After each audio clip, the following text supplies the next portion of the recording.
بسم اللہ الرحمن الرحیم۔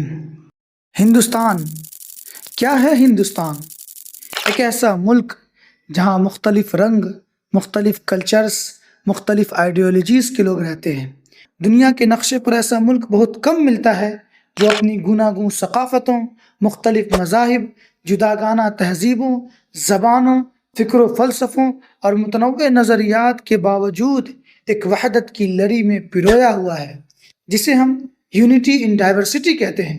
لیکن جب اس پیارے ملک میں ڈیوائڈ اینڈ رول کی پالیسی اپنائی گئی، جب مسلمانوں کی تاریخ پر نگاہ ڈالی جاتی ہے، تو کچھ معاند عناصر یہ اعتراض کرتے نظر آتے ہیں کہ مسلمانوں نے اس ملک کو تو صرف لوٹا ہے، اس ملک کی دولت کو چھینا ہے، اس کی تہذیب کو بگاڑا ہے اور اس کے ورثے کو نقصان پہنچایا ہے۔ گویا مسلمانوں کی طویل موجودگی میں تعمیر نام کی کوئی چیز تھی ہی نہیں، صرف تخریب ہی تخریب تھی۔ یہ الزام بار بار دہرایا جاتا ہے، مگر جب تاریخ کے اوراق کھولے جائیں تو اس کے برخلاف ایک ایسی حقیقت سامنے آتی ہے جسے نہ کسی تعصب سے چھپایا جا سکتا ہے، نہ کسی بغض سے جھٹلایا جا سکتا ہے۔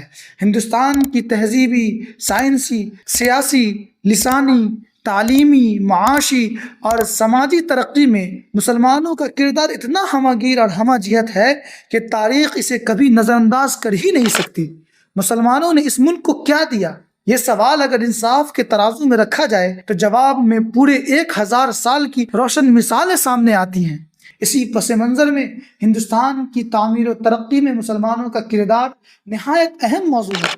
اسی ضرورت کو سامنے رکھتے ہوئے المعہد العالی الاسلامی حیدرآباد فقیہ العصر حضرت مولانا خالد سیف اللہ رحمانی صاحب دامت برکاتہم العالیہ کی زیر صدارت ایک عظیم الشان قومی سطح کا سیمینار منعقد کر رہا ہے، جس میں ملک بھر سے 500 سے زائد اسکالرز، مختلف مرکزی و ریاستی جامعات کے پروفیسرز، مؤرخین، ماہرین سماجیات، سیاسیات کے اسکالرز، پولیٹیشینز اور سماجی خدمتگار، تھنک ٹینکس کے نمائندے اور اعلیٰ عہدوں پر فائز دانشور اپنی شرکت سے اس سیمینار کی علمی وقت بڑھا رہے ہیں۔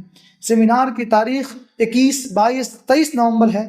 امید ہے کہ یہ سیمینار ہندوستان کی حقیقی مشترکہ تاریخ کو سامنے لانے کا ذریعہ بنے گا، غلط فہمیوں کو دور کرے گا اور ایک ایسی مثبت فضا پیدا کرے گا جس میں تمام مذاہب اور طبقات باہمی احترام کے ساتھ رہ سکیں۔